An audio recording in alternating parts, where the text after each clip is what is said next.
Roma Kapitulo 2 Versikulo 38. Aral ng mga Apostol ni Kristo. Dito po tayo sa karunungan, kaalaman, katotohanan. Bago ang lahat, huwag kalimutan mag-subscribe bilang inyong suporta.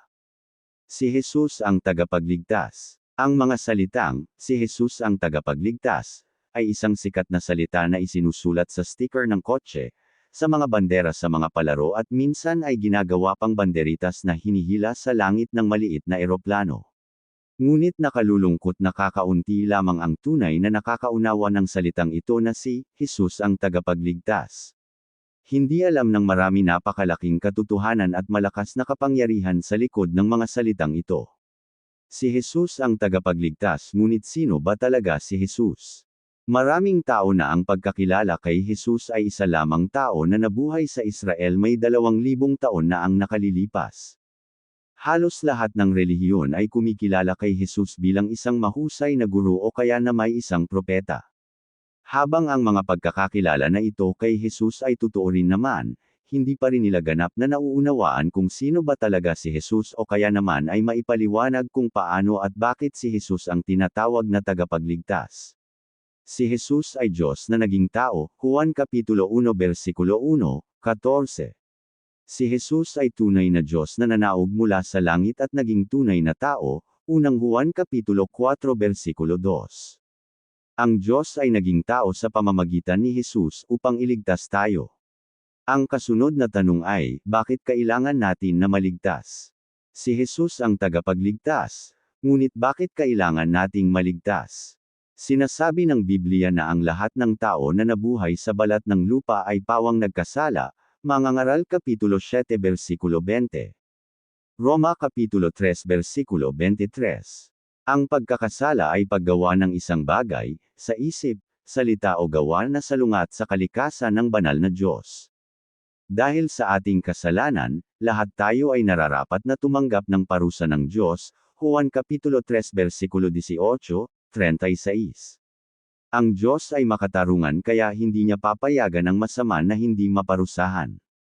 At dahil ang Diyos ay walang hanggan at ang lahat ng kasalanan ay nagawa laban sa walang hanggang Diyos, Awit Kapitulo 51 Versikulo 4, tanging ang walang hanggang parusa lamang ng Diyos ang sapat na kabayaran sa ating mga kasalanan. Iyan ang dahilan kung bakit kailangan natin na maligtas. Si Jesus ang tagapagligtas. Ngunit paano siya iligtas? Dahil tayo ay nagkasala laban sa walang hanggang Diyos, kailangan na isang walang hanggang persona ang magbayad sa ating mga kasalanan ng minsanan sa lahat ng panahon. Walang ibang paraan maliban dito. Si Jesus ay namatay upang akuha ng ating mga kasalanan. Sa kamatayan ni Jesus, naghandog ang Diyos para sa ating mga kasalanan sa pamamagitan ng walang hanggang kabayaran na si Jesus lamang ang makagagawa. Ikalawang Korinto Kapitulo 5 Versikulo 21. Unang Juan Kapitulo 2 Versikulo 2. Inako ni Jesus ang kabayaran ng ating mga kasalanan upang iligtas tayo sa kahindik-hindik nating patutunguhan sa walang hanggang pagdurusa na siyang karampatang parusa para sa ating mga kasalanan. Dahil sa kanyang dakilang pag-ibig sa atin, ibinigay ni Jesus ang kanyang sariling buhay, Juan Kapitulo 15 Versikulo 13, at inako ang parusa na tayo ang dapat tumanggap. Nang mabuhay na maguli si Jesus, kanyang pinatunayan na sapat ang kanyang bayad para sa ating mga kasalanan, unang Korinto Kapitulo 15. Si Jesus ang tagapagligtas, ngunit sino ang kanyang ililigtas? Inililigtas ni Jesus ang lahat ng mag-ISIS at tatanggap sa kanyang kaloob na kaligtasan. Inililigtas niya ang lahat ng buong pusong magtitiwala sa kanyang sakripisyo para sa kabayaran ng mga kasalanan, Juan Kapitulo 3 Versikulo 16, Mga Gawa Kapitulo 16 Versikulo 31.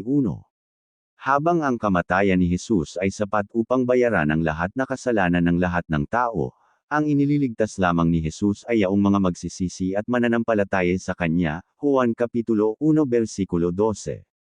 Kung nauunawaan mo ang ibig sabihin ng salitang si Jesus ang tagapagligtas at nais mong magtiwala sa Kanya ngayon bilang iyong tagapagligtas, tiyakin mo na naiintindihan mo at pinaniniwalaan ang mga nabanggit sa itaas. Bilang pagpapahayag ng iyong pananampalataya, maaari mong idalangin ang ganito sa Diyos. O Diyos, alam ko po na ako ay isang makasalanan at nararapat lamang na mahiwalay sa iyo magpakailanman. Kahit na hindi ako karapat-dapat, salamat po na ako ay iyong inibig at pinagkalooban ng sapat na handog para sa aking mga kasalanan sa pamamagitan ng kamatayan at pagkabuhay na mag-uli ng Panginoong Heso Kristo. Ako po ay nagsisisi na sa aking mga kasalanan at nananampalataya po ako na si Jesus ay namatay upang akuan ang parusa sa aking mga kasalanan. Nagtitiwala ako na siya lamang ang makapagliligtas sa akin.